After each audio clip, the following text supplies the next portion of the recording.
Good evening, everyone. How are we doing? Frost here with Warwatch Intel. Tonight we're going to do something a little different. As I teased in the live stream on the 24/7 stream, we are going to be listening to a pre-recorded, taped conversation with myself and Robert Chester. If you are just tuning in, or for the people that are tuning in kind of in the middle of this will be recorded and saved onto the Warwatch channel and in the interview section, which I'll be making this afternoon. Good to see everyone in here. Let's go through the list. We got lamb chop, Maria Corleone, fried potatoes, Dina Smith, hogged out. Let's see who we have here. So real quick, I'm going to pause. YouTube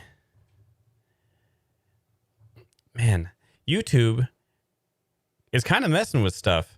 Instead of having usernames in here, now we have, instead of names in here, we have usernames or like tags or call signs or handles. It's a little different. It's taking me some getting used to. I'm not sure if they're going to keep it around or what. I'm betting they will. It's not my favorite, but it is what it is at this point, I guess. We got Swiller in here. Hey, welcome in, Swiller.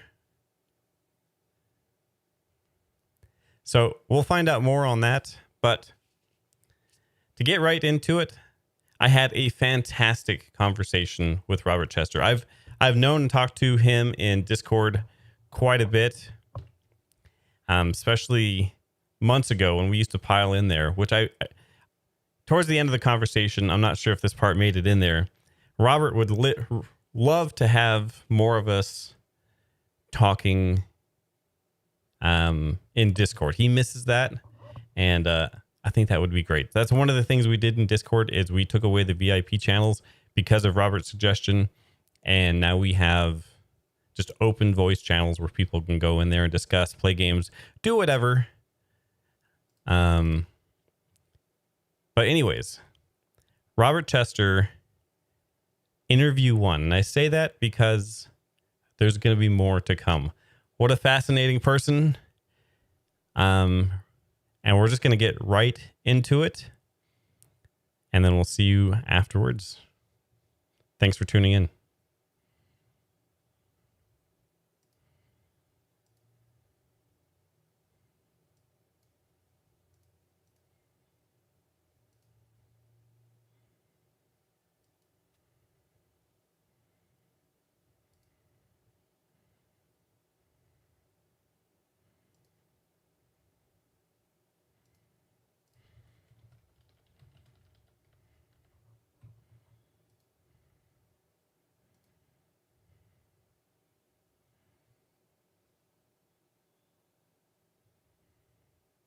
Yeah, my name is Robert Chester. I live in Birmingham, England. My life is an open book. Okay. Forrest Gump, wasn't it? What's that? Was that Forrest Gump who said that? I think so. So tell me, before we get into earlier life, like just tell me about you, Robert. Hobbies, what do you like to do? Just tell me what Robert Chester's all about. Yeah, when I left the military, I decided to just keep things rolling on, and I started doing scuba diving. We was doing a lot of shipwrecks in south of England and Oban in Scotland, and I like being in the environments of nature. And when you come nose to nose with fish living in their own environments, I love that sort of stuff. Now, as I'm getting older, I can't really do that kind of stuff anymore. And my body's, it wants to do things. My mind wants to do things, but my body he's telling me, no, you can't do that anymore. So scuba diving is harder now, or is it a thing you don't do No, anymore? I can't do it anymore because um, when you get to a certain age, your body starts to let you down, and I've got an arthritic hip now, Mm-hmm. which would made it would make it absolutely impossible to sustain the weight of the equipment. Can't really pick it up, and it's okay in the water, but you've got to put all your equipment on and then get into the water. Basically, when you're in the water, you're weightless. And that would probably feel pretty good, but getting in there would and Yeah, on the movement, I guess while you're in the water might not be yeah. good. The scuba diving went back to um, early, no, late 90s, 95, 96, 7, that kind of era. Um, the the older you get, the less you can do is a problem.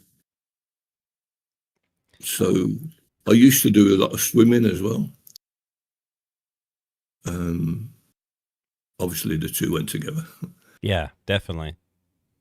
Yeah. When you consider the stuff that I used to do in the military, I can't understand how I ended up getting chilblains, which means that your feet, you got painful feet, and you can't walk too much, Hmm. which means that the rest of your body follows suit because you need to be able to walk or to run to keep fit, basically. Yeah. And when you're not doing these things, then it starts to tell on you. But anyway, I'm not here to complain about my health. And it is what it is. So over in Birmingham, Yes. um, other than what you used to love to do, scuba diving, what what activities do you enjoy now? I'm mainly into wildlife now. I retired from work. I was what you'd call a semi-driver, Mm-hmm. articulated vehicles, and now I just, um, for example, yesterday I was repairing a wren's nest. Okay, what's that? It's a coconut, and you hang it up, and it's got the chimers hanging from beneath it. Mm-hmm. I had to redo that and empty the contents every year. So when the rent turns up, it can habit the nest. Put new stuff in there. Oh, that's awesome. When I took the the old stuff out, I found two dead wrens in there. Okay. But like humans, they can die of natural causes. Mm-hmm. Um, so I'm not too perturbed about that. It may have been that the nest was in the wrong position, Okay. but now it's in a position where nothing can get at it. It's hanging over my bedroom window. So one, I can see when the wrens are going in and out, and two, that nothing gets anywhere near them. Um, Physical exploits, not very much nowadays because of the chilblains Yeah. and the hip. So you called it a like semi truck driver. What would you call that Yeah. over in Birmingham? Articulated vehicle, Articulated. HGV1 driver. Okay. I drive anything from containers to what else we do. I worked in a waste transfer station, rubbish, Mm-hmm. and also did some time doing low loader work. And I could carry, with the weight of the vehicle, of course, anything up to about 72 tons. Wow. But some of the other guys, they were doing 120 tons. Um, but that's good. You can put, when you've got on the building sites, you've got these massive diggers, the 5-ton bucket loader diggers. Mm-hmm. You used to carry a lot of those, and you've got to be careful when you get them on and get them off in case they fall over. So Robert, over in Birmingham, sorry, and throughout your life, Brum. okay. I'm learning a lot today. I don't know a lot about your area, to be honest with you. Yeah, I've been a massive Birmingham City Football Club owner, supporter for many years, and now we've been taken over by an American outfit, Oh, a really? guy called a guy called Tom Wagner, Okay. and Who's the team for really, Berm? really well. Pardon? Who's the team for Berm? The team? Is there like a team name for your football team there? No, it's just they're private owners. Okay. Uh, Or what's the they team name? Is it they just go Birmingham? on the they've got an emblem called undefeated, Okay. and that's a good one for a football club. So out here, like sometimes team names have like mascots that like they're named like my hockey team is like the Vegas Golden Knights. I didn't know if they had like a name out there or they're just known as Birmingham. It's just Birmingham City, the Blues. Okay. That's amazing. There, uh, there is. I'm trying to think of the name of it now. Somebody actually mentioned it. I think somebody on chat mentioned it. They said, "Have I ever heard of Peaky Blinders?" Yeah. Yeah, well, they're very much associated with Birmingham City, Okay. and the people that actually make the films and that they are big supporters of Birmingham City. I really enjoyed that show. Mm. Yeah, we're well entrenched in that in that show, if you like. Is there Um anything else that you'd like to know? so before we talk about like previous years Yeah. out there in Burm in your life, what would you say your favorite foods are now or throughout your career Um, or I life? like curry. Okay. Like rice and curry or just Yeah, any curry dishes? chips and curry. Okay. Um, I make my own nowadays. It's cheaper, and I like beef and um, chicken, ice cream.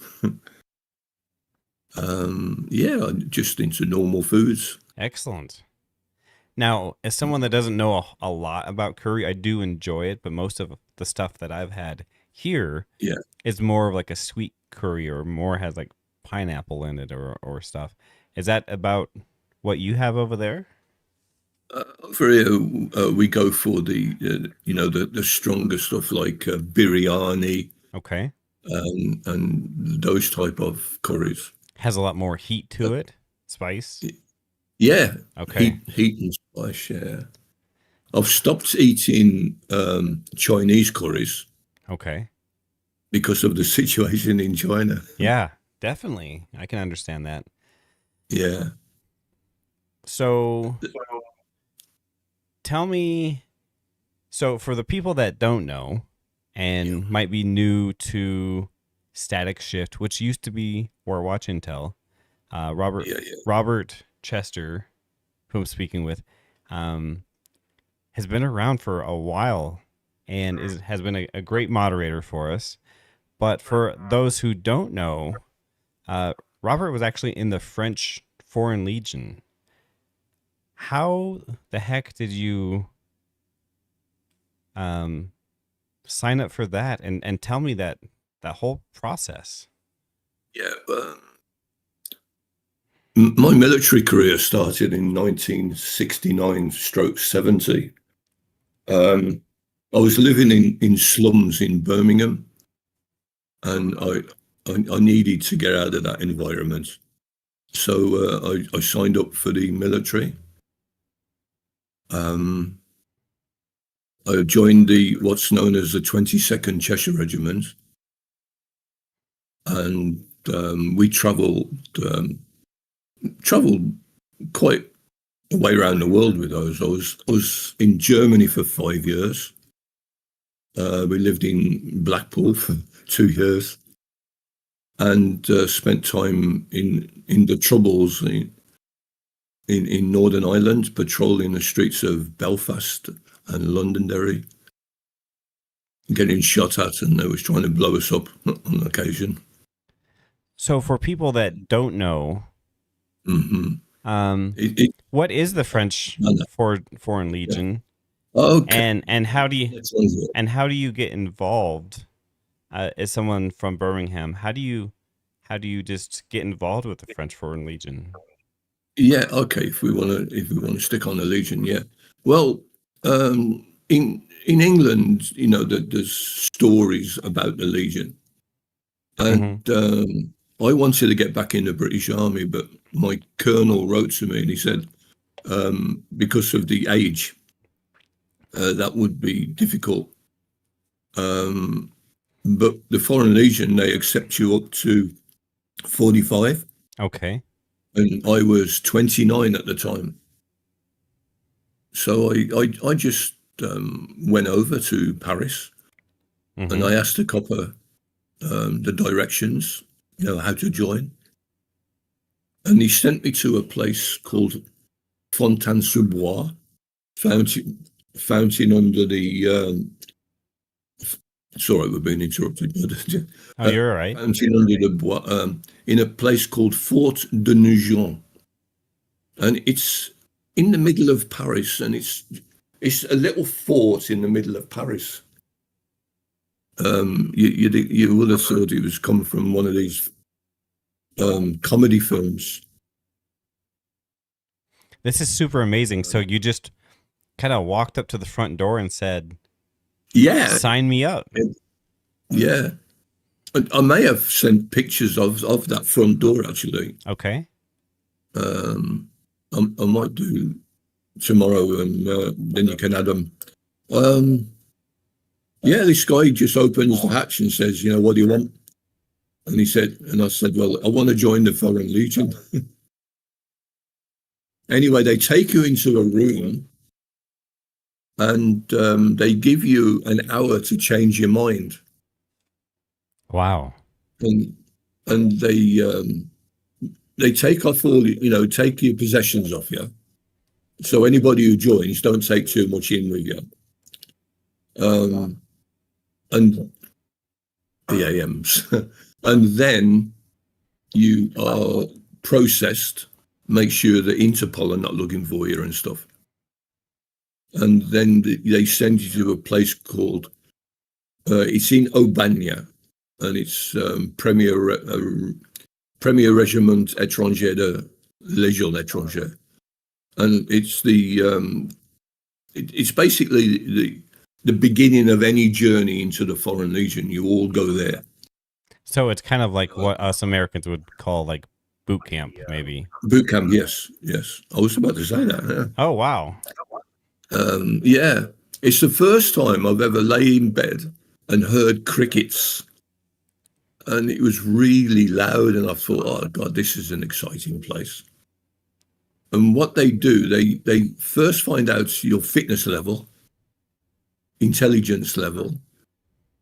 You have to run loads of times around around a running track, and they Okay. said, well, we want you to do 7 or 8 times round without stopping.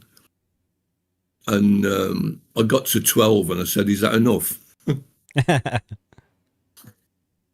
And from there, you're sent up to a place called Castelnaudary, and that's where you start doing your training. Um, they actually teach you French. They give you French lessons. I was going to ask So you, did you learn, did you know French before you went over there? only schoolboy French. Okay. They asked me a few things in French and I didn't know the answer, but I tried to answer them. And they said, okay, that's fine. Um, anyway, I finished my training and it's like, I think it's like 4 months training. You do commando courses, you do all sorts during the training. And then he said, well, I want you to stay on and do a corporal's course because of my British Army training, if you like. Yeah. So here in a minute, I would like to hear more about that as well, but continue. Yeah. And then I did the corporal's course, and you have to do a lot of what you did in your normal um, in your normal recruit training. You do the same sort of stuff as well, but on you are doing the training, if you like. You are teaching people. You learn things like crap, which is clear. No, clap. Sorry, Mm-hmm. clear, loud, as an order with pauses. When you're doing a lecture Yes. or you're training people, and all little stuff like that. It's done in the British Army as well, same thing. And one of my problems was I kept on doing it the British way, and Okay. the French didn't like it.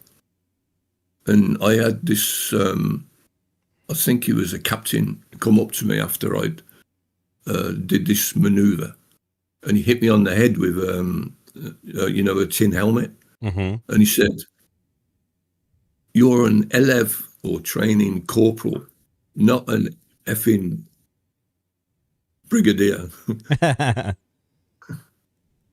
or general." That was the word he used. Yeah. And then when I finished the training, I went back to Castelnaudary, and you have to be a training corporal in three or four, one of three or four different companies. But they put me in the same place as when I did my training. Sorry, the same place as a company of the fourth regiments of the French Foreign Legion. It was. So Uh, during the Legion, yeah, um, back then, did they take in almost anybody from anywhere? I thought you might bring that question up. Yeah. That's something I've heard. I was never sure.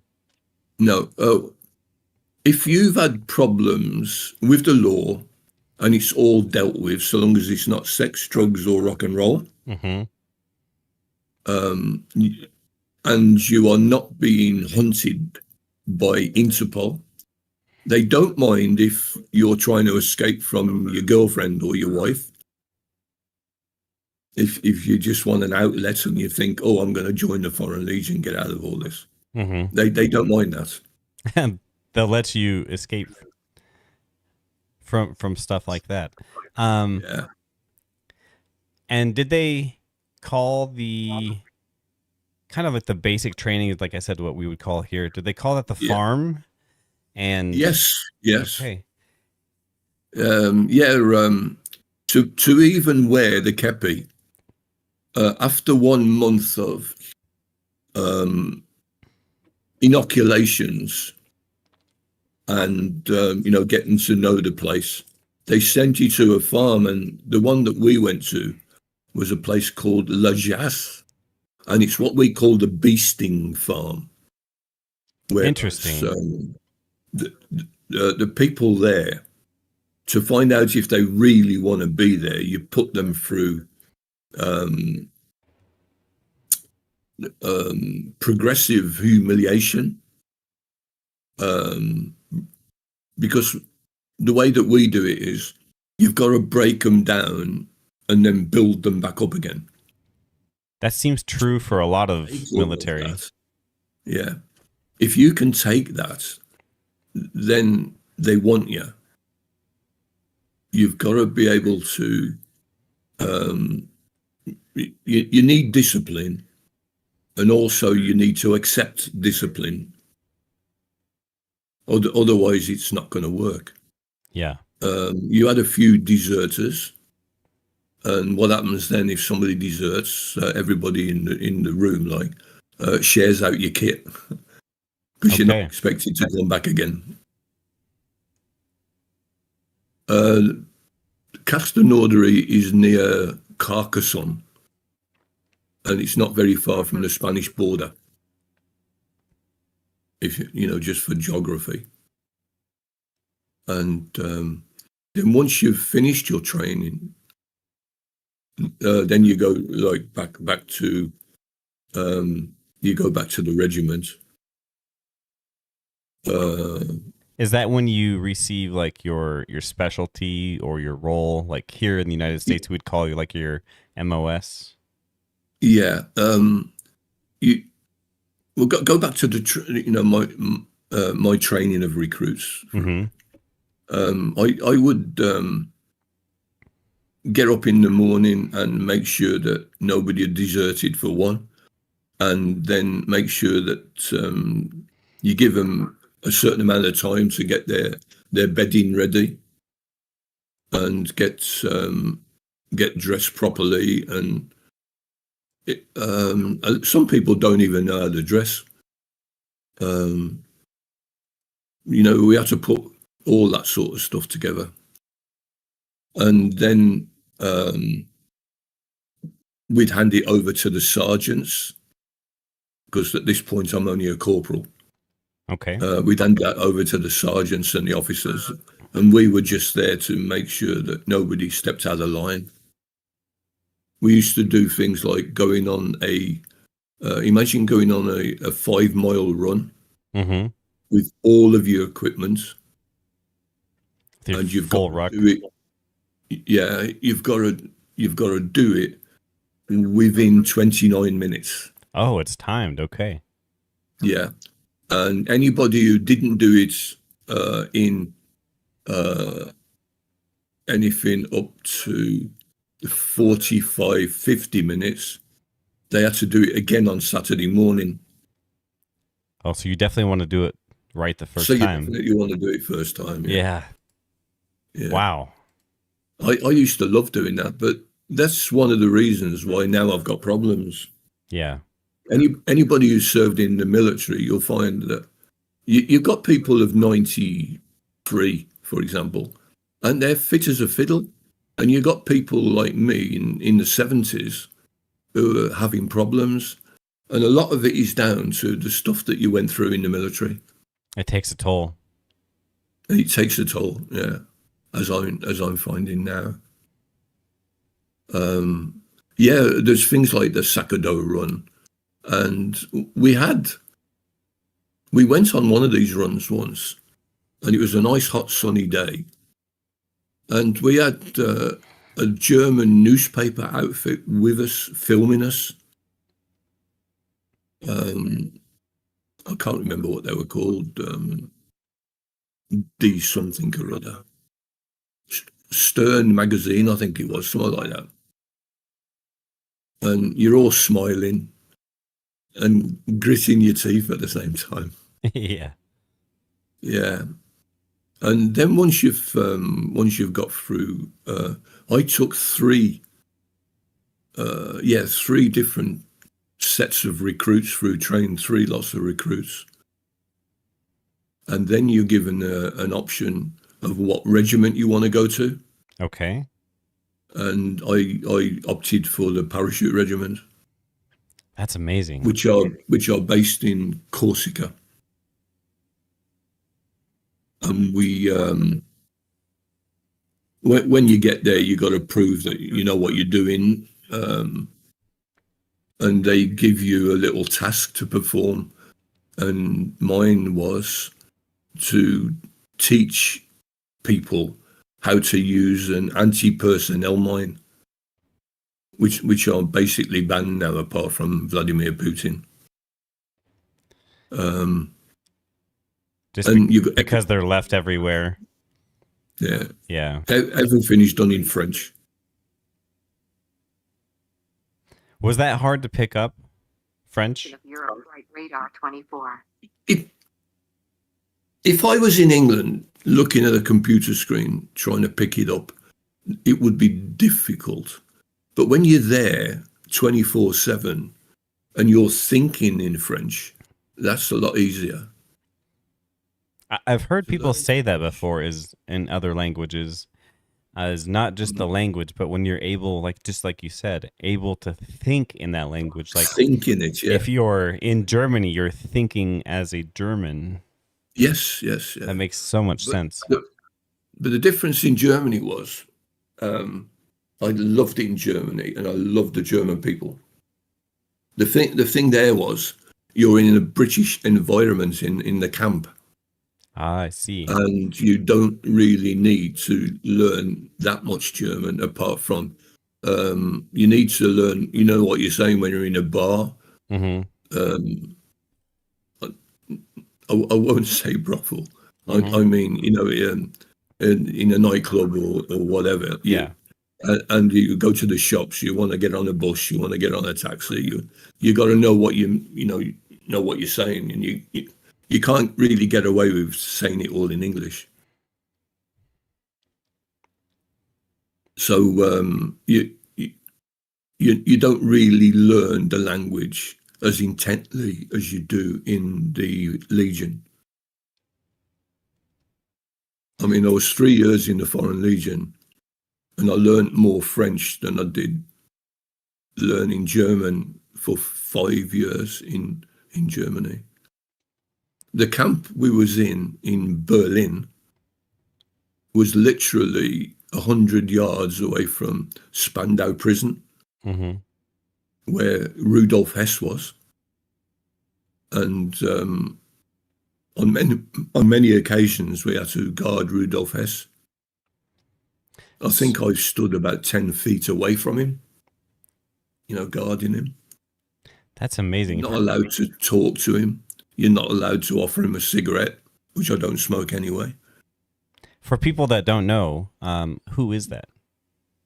Adolf Hitler. Mm-hmm. You say the word Adolf Hitler and everybody knows it. Yeah. But you say Rudolf Hess and not many people know him. But he was, at one time, Adolf Hitler's right-hand man, his second in command. So he had a lot to do with the way that the Second World War was run. But then he parachuted he flew to England to allegedly try and make peace. And that's when Hermann Goering took over as, his second in command. Mm-hmm. Rudolf Hess has got he's a strange character, as people probably realize when they watch the Nuremberg trials. There's actually a movie of that coming out soon. Yeah. And every time I look at him, I'm thinking, well, I actually guarded him. I know him quite well. That's very interesting. So your time spent in Germany, that was through and for the Legion? No. In Germany, that was in the British Army. Oh, okay. We was there during the Cold War. Okay. And when we was in Berlin, the Berlin Wall was still up. That's amazing. You have seen so much, my friend. Yeah. So much history. When we was in Berlin, there's a certain guy from Russia who joined the KGB at exactly the same time, within a year or whatever. I joined the British Army and he joined the KGB, and he was on the other side of the Berlin Wall. I didn't know, obviously. And his name was Vladimir Vladimirovich Putin. Mm-hmm. And I've put pictures in Discord of his identity card, and even one picture of him peering over the Berlin Wall. That's amazing. Imagine if we'd have known what we know now Yeah. to have shot at him. Right. If somebody had unalived him then, we wouldn't have this problem that the world is facing now. Isn't that interesting to think about how things would be different now if things like that would have happened in the past? Yeah, the future and the past marry. Yeah. There's a lot of imagine if Adolf Hitler had been killed. Correct. And Hitler and Putin are the same animal, the same blinkered animal. Yeah. So to kind of put this together, you spent how many years in the British Army? I spent seven years in the Cheshire regiments, my regiment, and then I did 12 months training at the same time, parallel with the Falklands War. Okay. I did 12 months training with 2-3 Special Air Service regiments,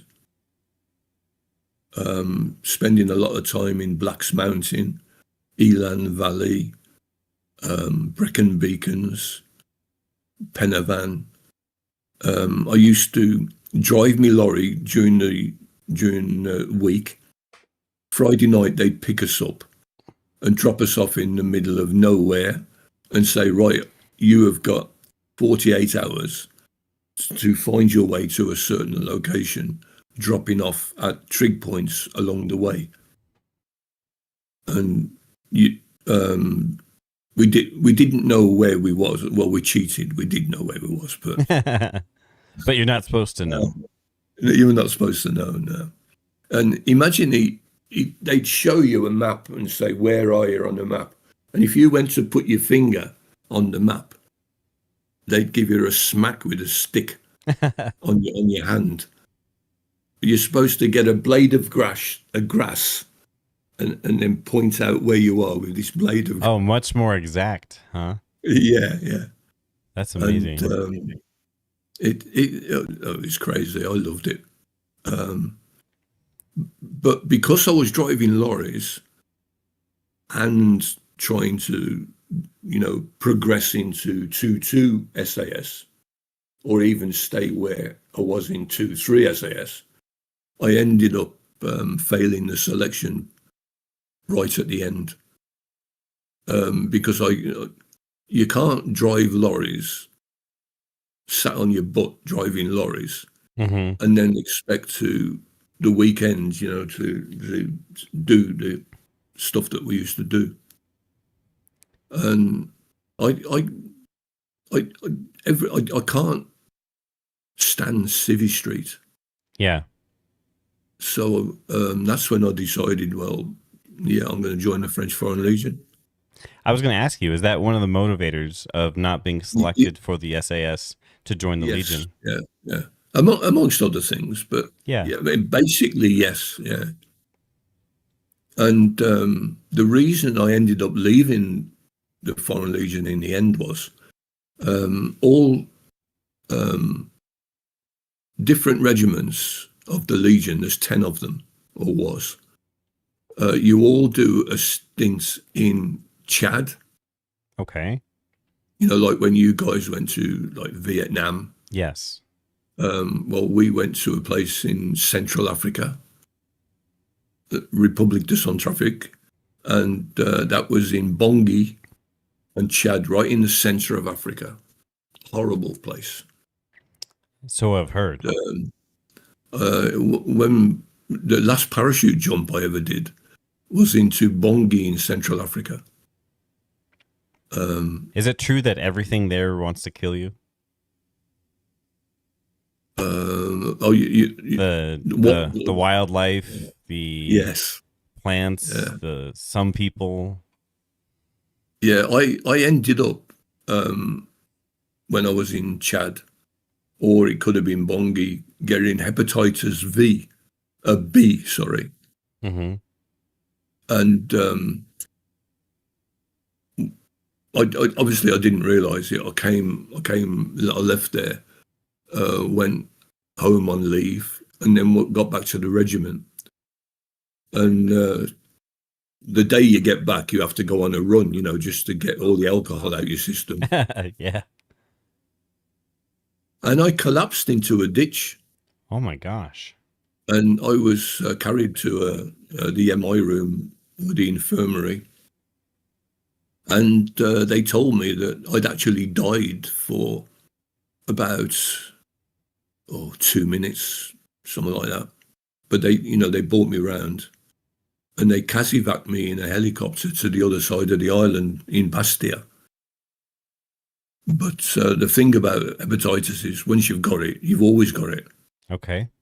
Which meant that my Legion days were going to be numbered, Mm-hmm. and I could only give them 70% of what I gave them before. And Wow. they wanted to send me to the jungle of French Guiana. And I thought, well, are they trying to kill me off or something? That sounds so. Tell me about that. That sounds like maybe a possible worse place than the middle of Yeah, where you were. because have you ever heard of the Ariane 5 space rocket, the French one? No. Well, they're sent. They actually take off from French Guiana. I think it's called Kourou. I can't remember the name of it. Isn't that out kind of in the middle of nowhere? Yeah, it's French Guiana is mostly jungle, and that's where you do jungle warfare. Yeah. And that sort of stuff. But I just did a little bit of maths, and I thought, well, I'm not going to be able to cope with that. But they was determined to send me, so I just left. Yeah. I often think, well, did I do wrong in leaving or whatever? I don't know. Yeah. But it's decisions that you make on the day that control the rest of your life, Definitely. albeit good decisions or bad decisions. But at the time you're making them, it's all in the head. You just have to make a snap decision, and I did, and I left. So how were things after that? Until now, recently, that was fine. I was just as fit as a lot of people. I mean, I still ended up doing scuba diving and swimming. In one occasion, I went to the swim baths, and I was actually in there for about 7 hours. Wow. And you're only supposed to be in there an hour and a half, but all the staff in there was my friends. So they let it. They looked the other way. They just let me just carry on plodding on and doing what I was doing. Yeah. And it's only the last 2 years that I've started to suffer for my lifestyle. Yeah. Yeah, is there anything else that you'd like to cover? So if I'm off the recording, so I'm still recording, but just taking notes for myself here. Would you want to pause soon and kind of give a teaser and have another one of these sessions where we go deeper into your time for the British no problem. or for the Legion and continue again? Yeah. At another point? And it's the first, and you know what British troops are like when they get drunk. Yeah. We ended up making a lot of noise in the hotel. Quite the ruckus. The first time we've ever seen armed police coming to sort us out. But when they realised we were British soldiers, they said, "Oh, stuff this," and they left. We even played football with the is there an Air Force base in Montana? Yes, there's a missile base. And We even played football with them. That's amazing. And believe it or football, soccer. Yeah. And we Proper football. Yeah, proper football. It was a goalless draw. Oh dear, goalless draw. Very, very exciting. Well, Robert, it sounds like you have way more to share than we could fit in just one session. If you'd be open to it, I would love to chat again when you have time. Yeah, not a problem. No problem. I'll be here. Right. Okay, my friend. I'll catch you later when you get up. Okay, sounds good. Okay. Have a great day. Yeah, my name is.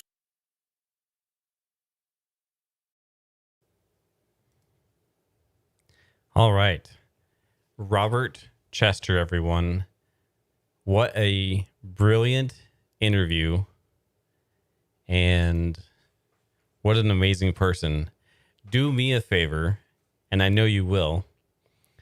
Next time you see Robert in chat, give him a shout out. Robert has had such an amazing life. He's such an amazing person and such a radiant light for others. I love to hear his story, and he's in turn so great to everyone around him. So big shout out to Robert. There will be more interviews with Robert and more interviews with other veterans, other people of our community, and interesting people just like Robert.